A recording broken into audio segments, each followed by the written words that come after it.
Yes. Welcome back to Segi Pandang dari Nas Channel dengan host kesayangan kalian Fatur Alarkon di sini sama Radipan. Oke, dan kali ini kita kedatangan bintang tamu yang sangat keren banget. Wah, ini talk show punya ya Pan ya. Aduh, ini jarang-jarang. Suatu kesempatan hoki seumur hidup. Satu kebahagiaan kehormatan juga. Kehormatan kita diizinkan untuk syuting langsung di studionya Badan Nasional Penanggulangan Terorisme BNPTRI gitu. Nah, sebelum kita jelasin lah ya. Kita sudah melakukan protokol kesehatan ya Pan ya. Iya. Jadi kita sudah melakukan tes segala macam dan juga kita sudah vaksin semua ya Bang ya. Iya. Oke. Termasuk vaksin ideologi. Itu wajib. Oke. Bang, mungkin bisa dari awal kita bisa ngejelasin BNPT itu apa sih? Oke, saya buka masker ya. Oh iya. Karena sudah divaksin semua kan. Kita buka berarti. Oke. Kita sudah vaksin semua. Kita harus berkembang, Bu. Iya. Normal kita. Tuan rumahnya buka masker, tamunya. Iya. Ini. BNPT itu adalah Badan Nasional Penanggulangan Terorisme Republik Indonesia. Itu adalah lembaga non kementerian di bawah pemerintah atau di bawah Presiden Republik Indonesia.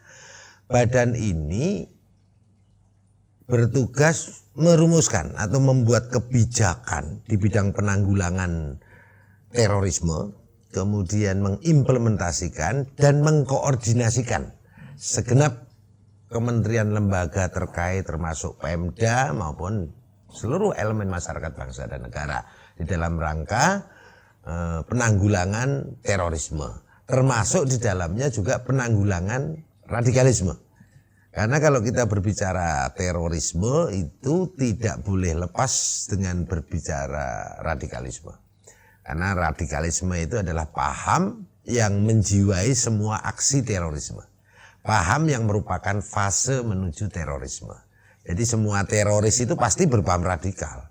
Meskipun tidak semua orang atau kelompok orang yang terpapar paham radikal otomatis menjadi teroris. Karena teroris itu aksinya, tindakannya, perbuatannya, hilirnya. Radikalisme adalah paham yang menjiwainya, hulunya. Oh. Berarti sebelum terjadinya terorisme itu ada radikal di dalam pikirannya itu ya? Iya. Kalau para ahli sering membuat step-step atau leveling itu ya, pertama itu biasanya mereka eksklusif terhadap perubahan. Ya. Kemudian intoleran terhadap keragaman atau perbedaan. Bisa perbedaan agama, perbedaan suku, perbedaan etnis dan lain sebagainya. Setelah dia eksklusif, kemudian intoleran, kemudian mereka radikal. Nah, kalau sudah radikal ini sangat berpotensi untuk Teroris. menjadi teroris. Terus kalau misalnya sebagai Bapak Brigjen Ahmad Nur Wahid di BNPT, beliau ini sebagai Direktur Pencegahan ya Pak ya. Nah, apa sih yang menjadi tanggung jawab dari Direktur Pencegahan di BNPT? Negara melalui Undang-Undang Nomor 5 Tahun 2018 tentang terorisme yang breakdown atau turunannya pada PP Nomor 77 Tahun 2019 bahwa penanggulangan terorisme dilakukan melalui dua pendekatan. Yang pertama pendekatan soft, pencegahannya. Yang kedua pendekatan hard atau hard approach, itu penindakannya.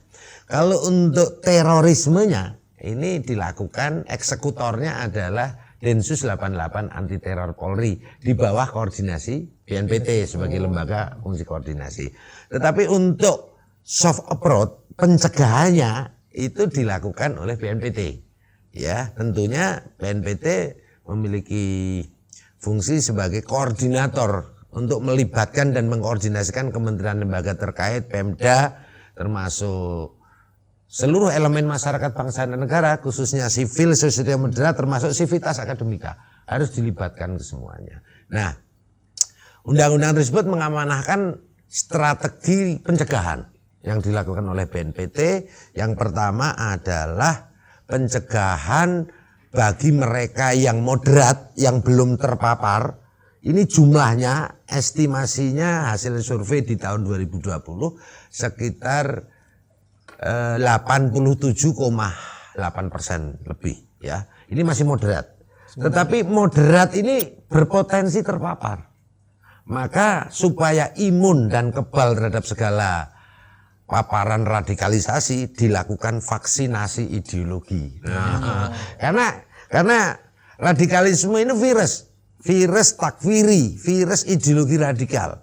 Takfiri artinya mengkafirkan yang berbeda, beda agama apalagi, ya kan, beda etnis, beda suku, beda paham, beda golongan pun dikafir-kafirkan. Nah, mereka ini diberikan vaksinasi ideologi berupa nilai-nilai kebangsaan, nilai-nilai Pancasila, nilai-nilai nasionalisme, moderasi bernegara, moderasi beragama dan lain sebagainya, supaya imun dari segala radikalisasi. Kemudian yang kedua, strategi kontraradikalisasi. Nah, kontraradikalisasi di sini terutama di dunia maya. Bagi mereka yang sudah OTG, orang tanpa gejala. iya, orang tanpa gejala. Nah, yang OTG ini ada sekitar 12,2%. Ya, di 2020. Ya, insya Allah di 2021 ini bisa turun moga-moga. Nah, indikator orang-orang OTG yang 12,2% tadi antara lain mereka sudah anti Pancasila. Udah pro ideologi transnasional, ya, pro terhadap separatis, pro terhadap ideologi khilafah dan lain sebagainya. Kemudian mereka sudah intoleran terhadap keragaman perbedaan, sudah eksklusif terhadap perubahan. Kemudian mereka sudah anti budaya dan anti kearifan lokal keagamaan, ya. Anti di sini bukan berarti tidak. Misalnya kearifan lokal keagamaan berupa yasinan, tahlilan, maulid dan berjanji, Isra Mi'raj, halal bihalal dan lain sebagainya, kan ini tradisi atau budaya kearifan lokal keagamaan. Betul. Nah, mereka anti di sini bukan berarti tidak. Orang tidak ngamalkan, tidak melakukan, tidak apa-apa karena itu ikhtilaf. Ikhtilaf itu multi tafsir. Perbedaan di dalam interpretasi paham keagamaan. Tetapi anti di sini sikap membenci. Dengan membid'ahkan, menyesatkan, mengkafir-kafirkan mereka yang melakukan tradisi keagamaan lokal tadi. Dan yang paling utama, karena ini gerakan politik kekuasaan dengan memanipulasi agama dan ingin mengganti ideologi negara Pancasila dengan ideologi transnasional, ingin mengganti sistem negara dengan sistem agama menurut versi mereka, maka indikator yang utama adalah mereka anti pemerintahan yang sah. Anti di sini bukan berarti oposisi, bukan berarti kritis. Kita semua di era demokrasi oposisi boleh, ya kan? Agak susah berpendapat. Iya, kritis malah wajib. Ya. Kita kalau melihat sesuatu yang harus dikritisi atau sesuatu yang dinilai tidak baik, tidak benar, wajib kita kritisi. Nah, anti pemerintahan yang sah di sini adalah sikap membenci. Dengan membangun distrust atau ketidakpercayaan masyarakat terhadap negara atau pemimpin atau pemerintahan yang sah. Dengan nyebar hoax, konten-konten hate speech, provokatif, adu domba, dan lain sebagainya. Nah, mereka yang OTG tadi diberikan kontra radikalisasi. Isinya kontra ideologi, kontra propaganda, kontra narasi, terutama di dunia maya. Karena masivitas radikalisasi itu cenderung dilakukan di dunia maya. Bahkan konten-konten keagamaan yang bersifat intoleran dan radikal itu didominasi sekitar 67% di dunia maya. Dunia maya. Iya, ini hasil riset dari salah satu lembaga riset atau lembaga survei. Kemudian yang ketiga, jadi yang OTG tadi kita cegah, kita kontraradikalisasi supaya sadar kalau tidak, paling tidak jangan sampai meningkat menjadi teroris. Ya, karena ini berpotensi untuk gabung dalam jaringan teror. Nah, pencegahan yang ketiga tadi, kesiapsiagaan nasional pencegahan pertama, kontraradikalisasi pencegahan level kedua, kemudian deradikalisasi. Ini adalah pencegahan yang ketiga. Deradikalisasi adalah upaya atau proses untuk mengembalikan seseorang yang sudah terpapar paham radikal menjadi moderat atau minimal mengurangi tingkat atau kadar keterpaparannya. Nah, sehingga deradikalisasi ini digunakan untuk mereka yang sudah jadi tersangka, terdakwa, terpidana, ataupun mantan narapidana yang belum taubat. Itu kita lakukan. Ini dicegah supaya apa? Jangan melakukan aksi teror, supaya sadar, supaya sembuh. Nah, bagi mereka yang sudah masuk ke dalam jaringan teror, kemudian mereka sudah ditandai tadi, indikator tadi, ditambah mereka sudah sumpah baiat dengan ustadz ataupun kelompok teror, kelompok jaringan teror, kayak Jamaah Islamiyah, Mujahidin Indonesia Timur, Jamaah Ansarud Daulah, Jamaah Ansarul Khilafah, dan lain sebagainya. Kemudian mereka sudah melakukan iqdad, latihan-latihan perang, mempersiapkan senjata, bom, kemudian melakukan diskusi dalam liko atau pengajian-pengajian kecil, ya, mengatur strategi, merencanakan sesuatu. Kemudian karena ini selalu dimonitor sama Densus 88 anti teror di bawah koordinasi BNPT, maka kalau mereka ini sudah memenuhi unsur tindak pidana teror sebagaimana Undang-Undang Nomor 5 tahun 2018, kemudian berpotensi besar akan melakukan aksi teror. Sebelum melakukan aksi teror, kita lakukan yang namanya preventive justice atau preventive strike. Ditangkap, ditindak sebelum melakukan aksi. Jadi penangkapan, penindakan itu untuk mencegah jangan sampai melakukan aksi. Dan ini sudah ada lebih dari 1.350-an. Semenjak diberlakukan undang-undang di bulan November 2018 sampai detik ini. 3 tahun. 3 tahun ini sudah lebih dari 1.350 upaya aksi teror yang berhasil kita cegah. Kalian bayangkan kalau itu kita publish setiap hari kan jadi teroris baru itu kan. Kita jadi teror baru kan, makanya tidak kita publish. Ya kadang-kadang ada yang di running tag, kemudian ya katakanlah nyampe ke media itu. Ambil hikmahnya untuk kewaspadaan kita, karena tidak adanya aksi terorisme belum tentu tidak ada terorisme, karena ini untuk apa namanya, untuk membuat masyarakat supaya waspada ya. Kan sempat Bang Wahid kan ngomong kan preventif, otomatis kan pencegahan. Ya. Misalkan dari BNPT ini melihat wah orang atau kelompok ini sudah terjadi aksi teroris, sudah ngelakuin nih, udah running, apa yang harus dilakukan stepnya? Udah terjadi. Kalau sudah terjadi aksi, ya kalau sudah terjadi aksi ya otomatis jaringannya kita, pelakunya kan ada yang bunuh diri, ada yang mungkin nggak mati juga, ya otomatis kita lakukan tindakan sebagaimana proses hukum, ya kita tangkap, kita kumpulkan alat bukti, kemudian kita telusuri jaringannya dan lain sebagainya, kita proses hukum.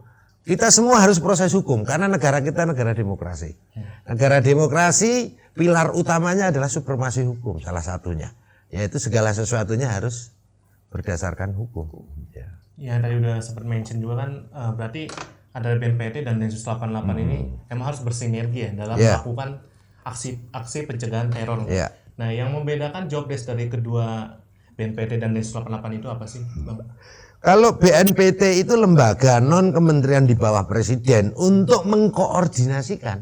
Jadi fungsinya kan membuat kebijakan di bidang penanggulangan terorisme, kemudian mengimplementasikan dan mengkoordinasikan segenap kementerian lembaga terkait. Itu BNPT.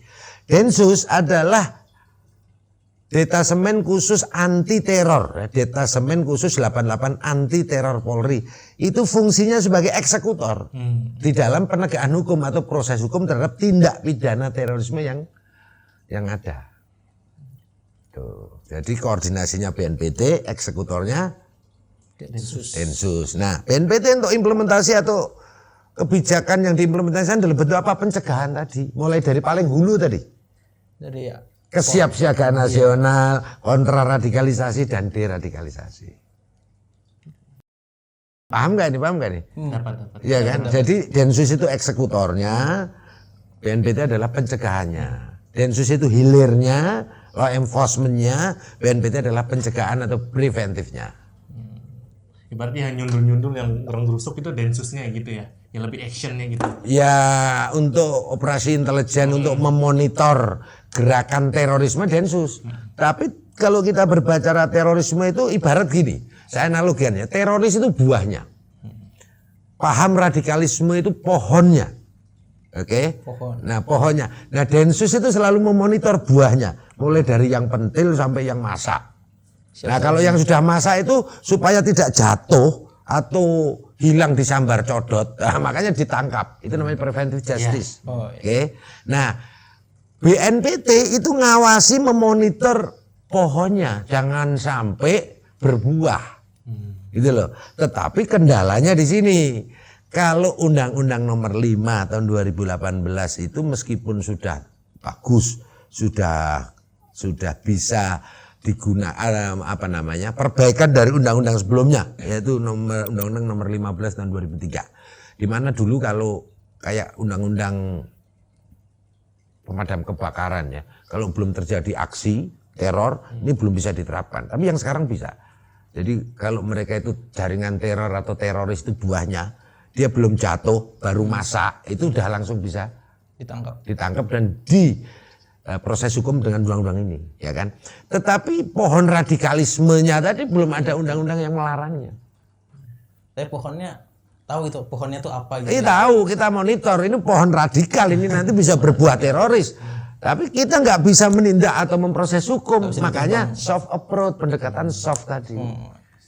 Ya kan, melalui kontraradikalisasi, melalui moderasi bernegara, berbangsa, melalui kesiapsiagaan nasional berupa kesiapsiagaan ideologi itu. Jadi hanya soft, nggak bisa proses hukum. Bang Wahid kan udah ngomong tadi, kalau tadi kan lihat pohon nih, ini pohon radikal nih.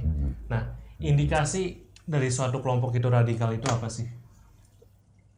Pohon radikal yang akan berbuah teroris, ya, untuk konteks Indonesia, ya. Akarnya adalah ideologi takfiri. Akarnya, kalau pohon kan ada akar nih. Yeah. Nah, ini ideologi takfiri. Batang, ranting dan daunnya antara lain, dia sudah pro khilafah, anti Pancasila. Ya kalau bicara khilafah harus paham agama, kalau enggak khilaf nanti kan gitu. Ya. Kemudian mereka sudah anti Pancasila, mereka sudah intoleran terhadap keragaman, mereka sudah eksklusif terhadap perubahan, kan gitu ya.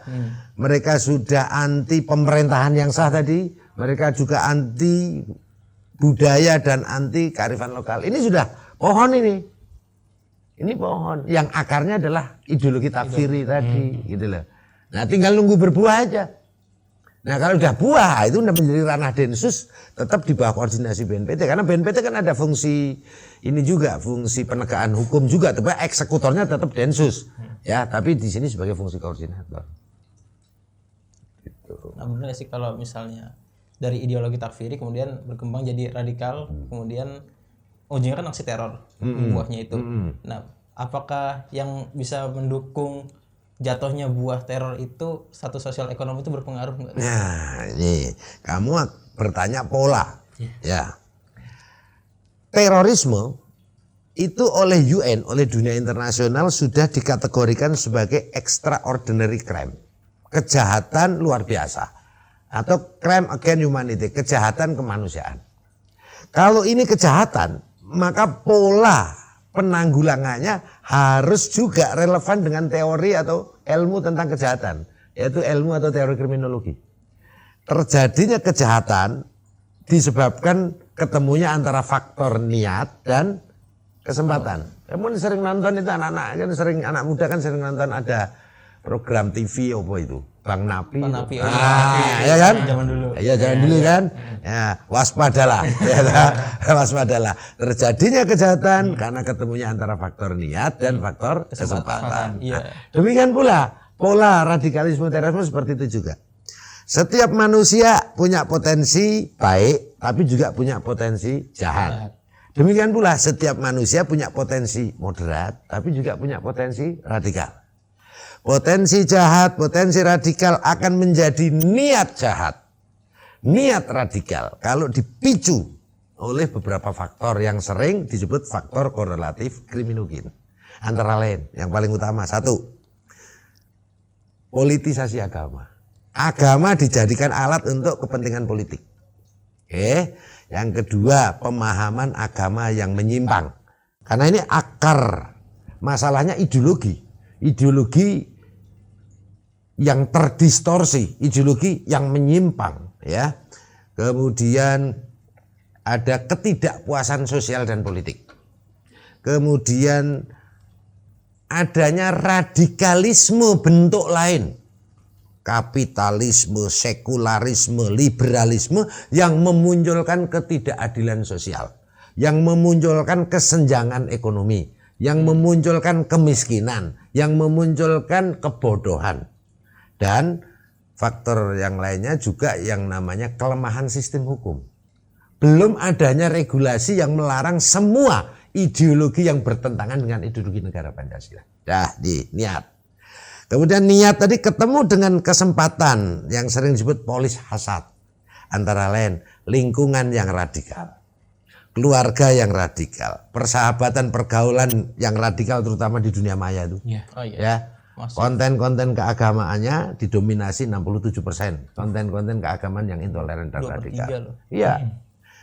Ketemu dengan pengajian ataupun ustadz atau tokoh agama yang mengajarkan konten-konten hate speech, anti pemerintahan, intoleran dan lain sebagainya. Nah, ketemu dengan jaringan teror, ketemu dengan donatur yang mendanai, mensupport logistik radikalisme dan terorisme. Niat ketemu, kesempatan terjadilah radikalisme dan terorisme.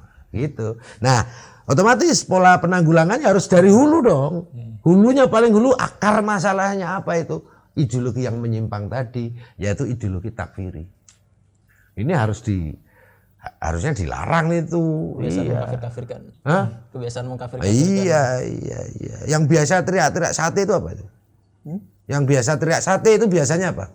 Tukang sate. Tukang sate. Bakso itu apa biasanya? Bakso. Yang biasa teriak kafir berarti? Nah itu dah. Boleh diminum ya? Silakan. Iya. Dari kan Bang Wahid kan ngejelasin radikal sama teroris kan begitu expert ya Pan ya. Mungkin karena bukan mungkin ya. Jadi itu faktor yang melatar belakangi Bang Wahid bisa ngejelasin expert ini karena dulu sempat terpapan radikal ya Bang Wahid ya dulu. Mungkin bisa diceritakan kenapa bisa dari dulu seperti itu dan sekarang jadi direktur pencegahan BNPT gitu. Jadi melawan. Oh, kamu nanya apakah saya dulu pernah radikal? Sampai sekarang saya radikal. Waduh, radikal apa tuh? Ya, radikalem. Artinya begini ya, kita berpikir radikal itu bagus. Oh bagus. Berpikir radikal itu artinya berpikir mengakar. Berpikir mendasar atau berpikir fundamental itu bagus supaya kita menemukan substansi atau akar permasalahan yang kita bahas atau yang kita hadapi. Karena radikal itu kan radik ya.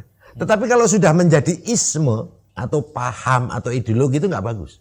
Kalau dalam KBBI kan dikatakan radikalisme atau ekstremisme dalam terminologi asing itu dikatakan sebagai suatu paham atau ideologi yang menginginkan perubahan tatanan politik dan sosial yang sudah mapan, yang sudah menjadi konsensus, ya kan? Secara radik, secara mengakar, dengan cara-cara ekstrim atau cara-cara kekerasan. Tapi kalau Anda berpikir radikal, berpikir mengakar, itu kan kayak out of the box itu kan, iya kan? Ekstrim boleh nggak? Ya, boleh juga ekstrim, olahraga ekstrim. Tapi kalau udah ekstremisme itu nggak boleh, karena ismenya itu yang menjadi menuju kepada kekerasan ataupun terorisme gitu loh. Nah, kalau apakah saya tadi apa? Pernah terpapar? Ya, pernah. Jadi saya sempat mungkin kalau sekarang disebut JI ya, Jamaah Islamiyah ya. Jadi ya waktu itu tahun 95-96 ya. Saya sempat sering dengar ceramah di Al Mu'min Ruki di pondok pesantrennya Abu Bakar Ba'asyir. Nah di sana diajarkan tadi ideologi takfiri tadi. Nah, sehingga saya sempat mau berangkat ke Afghanistan. Ya cuman alhamdulillah dapat hidayah jadi nggak jadi ke sana. Nah, pertanyaannya kenapa nggak ditangkap Densus kan gitu. Ya waktu itu belum ada Densus. Saya diuntungkan oleh waktu dan situasi. Waktunya tahun 95-96 negara belum aware, belum peduli terhadap fenomena radikalisme dan terorisme. Apa karena dulu belum menjamur? Ya bisa jadi begitu, tetapi waktu itu sudah ada undang-undang anti subversif, ya. Tetapi kayak model saya ini masih dianggap saat itu dianggap fanatis yang berlebihan, gitu.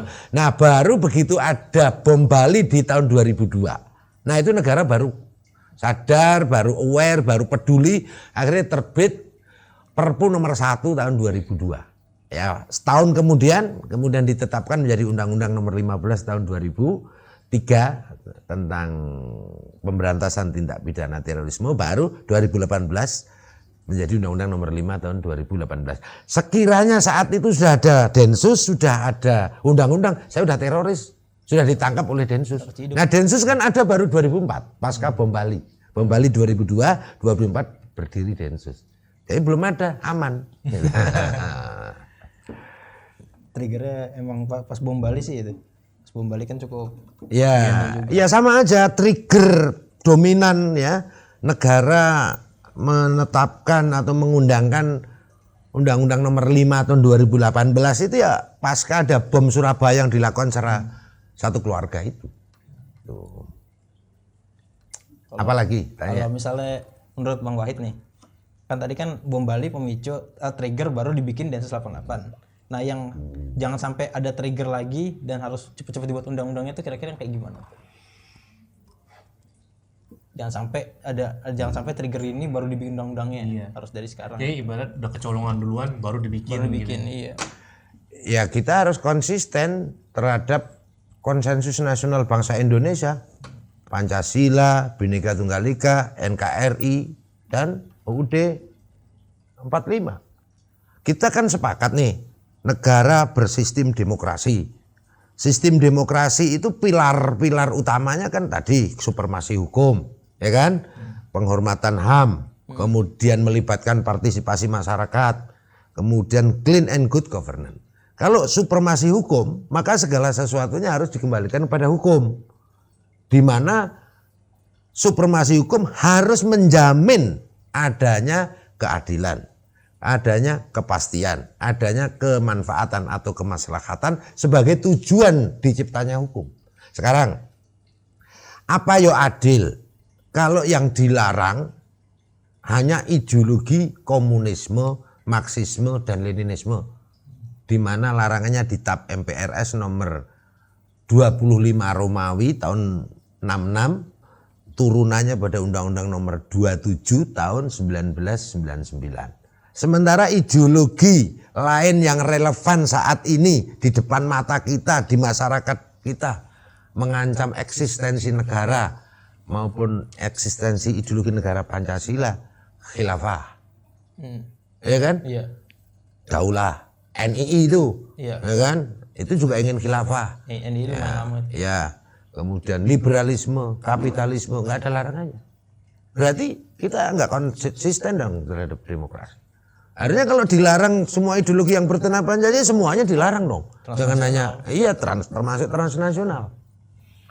Dan yang perlu diwaspadai, negara harus segera sadar menyadari bahwa ini sudah krusial, ini sudah urgen. Kenapa? Karena pola Arab Spring, ya, fenomena Arab Spring yang polanya selalu mendahului konflik di negeri-negeri konflik, terutama di dunia Islam, kayak di Suriah, kayak di Libya, kayak di Afghanistan, kayak di Somalia, di Nigeria, di Yaman, di Irak. Polanya sama, sebelum konflik selalu didahului oleh masifnya maraknya radikalisme dan terorisme. Mengatasnamakan agama, dalam konteks ini mengatasnamakan Islam. Kemudian berkolaborasi dengan oposisi ataupun pihak-pihak yang anti pemerintahan dan terjadi intervensi asing. Dan di Indonesia ini sudah di copy paste pola tadi paling tidak 2011 ke sini. 2011. Iya, ke sini. Ini kalau dibiarkan akan berpotensi kuat untuk menimbulkan konflik. Apalagi bangsa Indonesia ini kan bangsa yang paling heterogen, paling majemuk. Kalian bayangkan, kita bayangkan ya, Arab itu hanya satu suku bangsa, satu bahasa, pecah menjadi beberapa negara. Eropa itu hanya 2 atau 3 etnis atau suku bangsa, dipikul oleh banyak negara.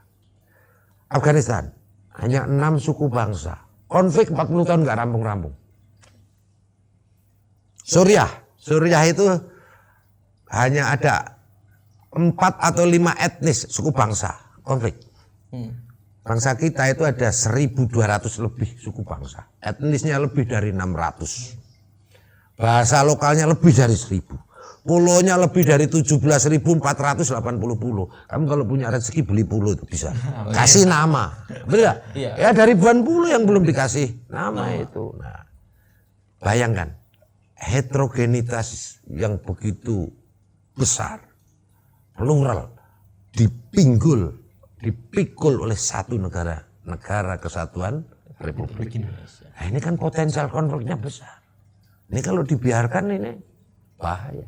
Jadi negara harus segera mengeluarkan perpu atau regulasi yang melarang semua ideologi yang bertentangan dengan ideologi negara Pancasila. Kalau nggak mau kepecah. Hah? Kalau nggak mau kepecah. Moga-moga jangan. Iya. Iya. Kalau kejadian yang di Taliban, yang Afghanistan Taliban sempat take over itu termasuk itu nggak? Apanya? Termasuk bentuk terorisme yang bisa terjadi ke Indonesia nggak? Yang mana? Yang Taliban kan sempat take over pemerintah tuh, interupsi. Iya, iya.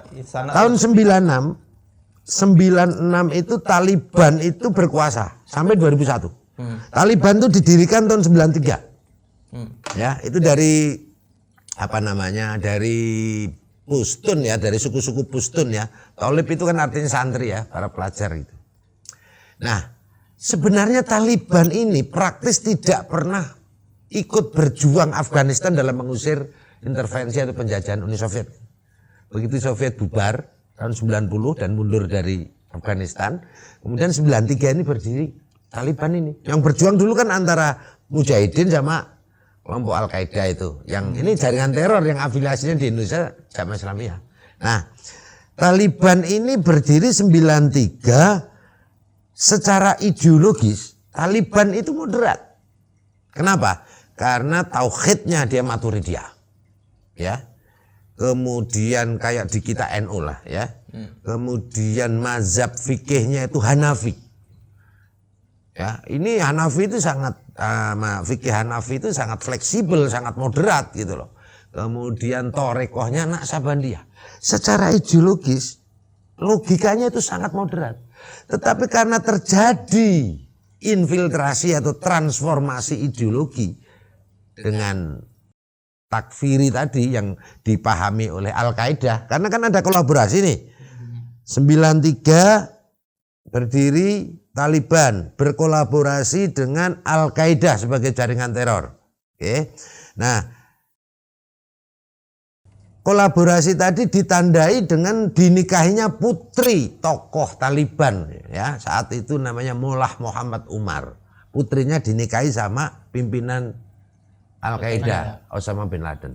Nah, akhirnya berkolaborasi kan, sehingga ideologinya seharusnya moderat, tapi gerakan dan pola aktivitas politiknya ya seperti kelompok jaringan radikal lainnya. Nah, kemudian berkuasa di tahun 96. Di situ kelihatan mulai intoleran ataupun radikalnya. Kenapa? Di situ ada patung Buddha terbesar di dunia yang ada di Afghanistan, dihancurkan. Itu. Nah, di situ udah mulai. Terus kalian mungkin akan ditanya, ada nggak pengaruhnya sama Indonesia kan gitu? Ya pasti ada. Ya. Dengan kemenangan Taliban akan meresonansi gerakan radikalisme ataupun terorisme di Indonesia. Kenapa? Karena kolaborasinya Taliban kan sama Al-Qaeda. Ya. Meskipun Taliban itu juga memusuhi ataupun perang melawan ISIS. Tetapi ISIS ini kan sempalan daripada Al-Qaeda. Paham nggak? Sehingga kalau ISIS itu ya, itu afiliasinya di Indonesia jaringan JAD, Jamaah Ansarud Daulah, jaringan teror, ini juga sempalan daripada jaringan JI, Jamaah Islamiyah, yang merupakan afiliasi daripada Al-Qaeda. Nah, terus untuk Talibannya bisa nggak meresonansi atau berpengaruh terhadap gerakan radikal? Tadi kan gerakan teror nih, iya. Jadi kalau Taliban itu kalau di Indonesia mirip seperti yang organisasi yang sudah dibubarkan tuh. Nah, bukti bahwa ini berpengaruh ya, beberapa hari atau beberapa minggu setelah kemenangan Taliban, berkuasanya Taliban, kan ada. Kenapa itu bisa seperti itu? Udah dibubarkan. Kenapa bisa rebound lagi?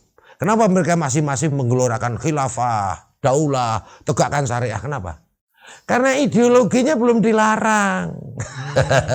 Pokoknya Yang dilarang adalah organisasinya dengan menggunakan Undang-Undang Ormas nomor 16 tahun 2017. Ideologinya enggak. Permasalahan utamanya di situ. oh I see.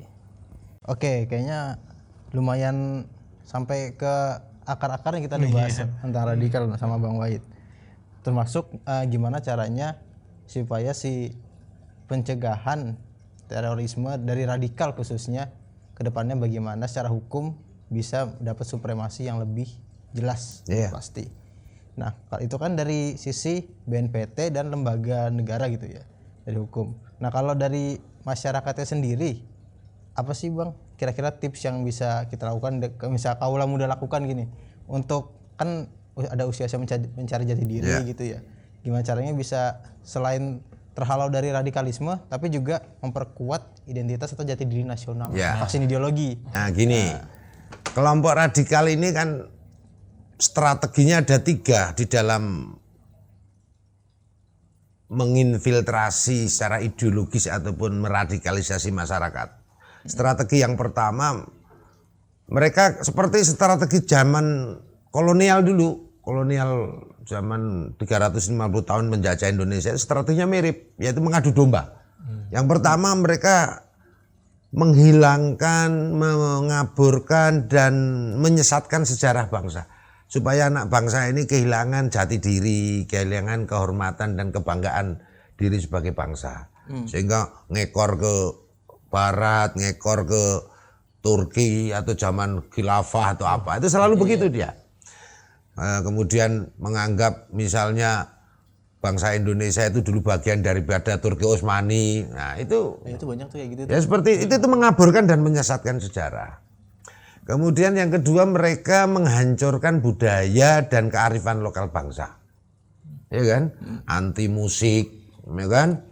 Kemudian anti kearifan lokal bangsa ya. Kita bagaimana silaturahmi dan gotong royong itu adalah kekuatan kearifan lokal yang mempererat heterogenitas bangsa ini. Kemudian yang ketiga, dia membangun paradigma intoleransi ya untuk mengadu domba anak bangsa dengan memunculkan isu sara, suku, ras, agama dan lain sebagainya. Itu strategi mereka. Maka cara melawannya terutama masivitas di dunia maya ini anak-anak muda dan kita semuanya. Jadi menanggulangi atau mencegah radikalisme ini harus dilakukan secara bersama-sama, secara semesta, melibatkan segenap masyarakat bangsa negara, terutama generasi muda, generasi milenial. Generasi milenial itu umur antara 20 sampai 39. Generasi Z itu umur 14 sampai 19.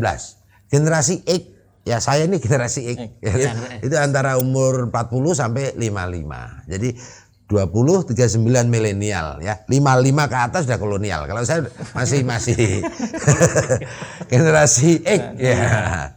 Nah, 12,2% tadi yang masuk dalam kategori indeks potensi radikal tadi, 85%-nya generasi milenial. Bayangin. Iya. Makanya anak-anak muda ya, anak-anak bangsa, generasi yang hebat, milenial yang akan membawa kemajuan bangsa ini di dunia maya. Kita semua harus militan, harus aktif, harus menjadi buzzer dan influencer untuk perdamaian, untuk toleransi, untuk persatuan, untuk cinta tanah air, untuk mencintai, menghormati, menghayati Pancasila. Ya, itu harus menjadi militan, menjadi buzzer. Jangan menjadi silent majority, jangan menjadi mayoritas yang diam. Mereka sering, kelompok radikal sering menebar hoax, fitnah, adu domba. Ini kalau dibiarkan hoax ini kan menjadi seolah-olah kebenaran, betul nggak? Iya. Dan yang kedua, anak-anak muda terutama pengguna gadget, pemakai dunia sosial atau medsos, jangan memfollow. Paham nggak? Ayo, jangan memfollow. Kalau sudah memfollow, unfollow segera. Nah, follow. Terhadap ustadz-ustadz intoleran dan radikal yang mereka sering hate speech ya, anti pemerintahan ya, kemudian anti budaya dan kearifan lokal ya, itu jangan di-follow. Itu embrio radikalisme dan terorisme.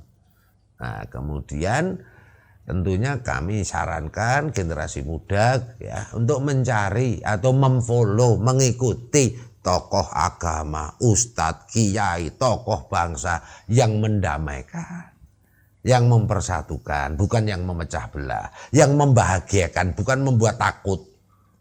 Agama itu enggak menakutkan, agama itu luhur. Nah, kelompok radikalis yang memanipulasi atau mempolitisasi agama tadi. Untuk tujuan tertentu. Ya, untuk tujuan politik. Kan ini kan gerakan politik kekuasaan ini. Iya kan? Nah, sebagai closing statement ya, harus kita samakan persepsi bahwa tidak ada kaitannya antara aksi terorisme, radikalisme dengan agama tertentu.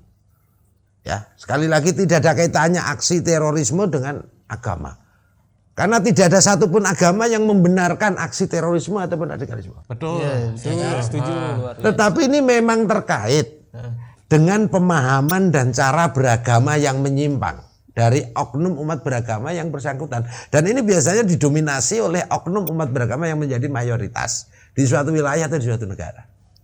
Misalnya yang membakar masjid di Tolikara itu bukan orang Islam, oknum yang beragama Kristen, kebetulan di sana mayoritas Kristen. Selalunya mayoritas. Iya, yang menembak jamaah masjid yang sedang sholat Jumat di New Zealand. Oh iya. Nah, ya kan 50 lebih tuh meninggal itu orang Islam malah korbannya. Pelakunya oknum yang beragama Kristen, kebetulan di Australia sebagai warga negara Australia, di New Zealand juga mayoritas Kristen. Kebetulan di Indonesia ini mayoritas Islam sehingga teroris yang kami tangkap, yang kami proses hukum KTP-nya Muslim. KTP-nya. Tetapi itu sebenarnya fitnah bagi agama. Kenapa? Radikalisme, terorisme mengatasnamakan agama, terutama yang mengatasnamakan Islam. Ini sejatinya fitnah bagi Islam, fitnah bagi agama. Sehingga ini musuh agama dan musuh negara. Musuh agama karena tindakannya, propagandanya, ideologinya, aksinya bertentangan dengan nilai-nilai agama yang universal. Yang rahmatan lil alamin, yang mewajibkan akhlakul karimah, mewajibkan persatuan dan perdamaian, mewajibkan taat dan menghormati pemimpin atau pemerintahan yang sah, yang mewajibkan toleransi. Karena kan keragaman perbedaan itu kan sunatullah kan gitu. Nah, kemudian mereka memecah belah umat beragama dan menimbulkan fobia terhadap agama atau Islamofobia, terutama yang mengatasnamakan Islam. Dan ini kalau dibiarkan bisa menimbulkan konflik seperti di negeri-negeri konflik. Musuh negara karena ideologinya, propagandanya, agendanya bertentangan dengan perjanjian yang sudah menjadi kesepakatan dalam kehidupan berbangsa dan bernegara. Bertentangan dengan konsensus nasional, bertentangan dengan Pancasila, Bhinneka Tunggal Ika, NKRI, UUD 45. Jadi ini penanggulangannya harus kita lakukan secara semesta kita semuanya. Semoga bangsa Indonesia segera terbebas dari pandemi virus COVID-19 dan pandemi virus ideologi radikalisme. Amin. Nah, terima kasih. Jadi kan kita udah bahas yang udah serem-serem nih, udah dark segala macem. Kali-kali kita mau bahas, bukan bahas sih, lebih ke harapannya Bang Wahid. Menurut Bang Wahid ini masa depan Indonesia ini akan cerah kalau masa depan bangsa Indonesia akan cerah kalau bangsa Indonesia semuanya konsisten terhadap konsensus nasional. Tadi Pancasila, Bhinneka Tunggal Ika, UUD 45, NKRI harga mati. Yakin saya, insya Allah. Ya. Luar biasa. Belajar alat, belajar agama dan belajar sosmed. Kaulah muda yang bisa menangkal radikalisme dan sebenarnya kuncinya dari yang kita tangkap lebih ke arah positif vibe aja sih, membangun aura positif aja. Segampang itu. Oke, terima kasih untuk Bang Wahid atas kesempatan dan waktunya. Sama-sama, terima kasih. Dan sama juga Batur udah bahas juga. Makasih Bang Wahid ya. Ya, terima kasih. Salam sehat untuk kita semuanya. Amin. Ya, amin. Kita bisa ketemu lagi untuk membahas yang lebih lagi. Oke, untuk kaulah muda jangan lupa untuk selalu ikutin konten kita di Instagram di naschannel.id dan di mana lagi tuh? Di YouTube platform Nas Channel. Nanti kita bakal lihat-liatin komen dan jangan lupa kita harus nyebarin positive vibe. Iya, tentu itu. Sebagai penutup jargon kita apa tuh? Stay positive and creative. Bungkus. Mantap. Pancasila NKRI harga mati. Ya ending di situ.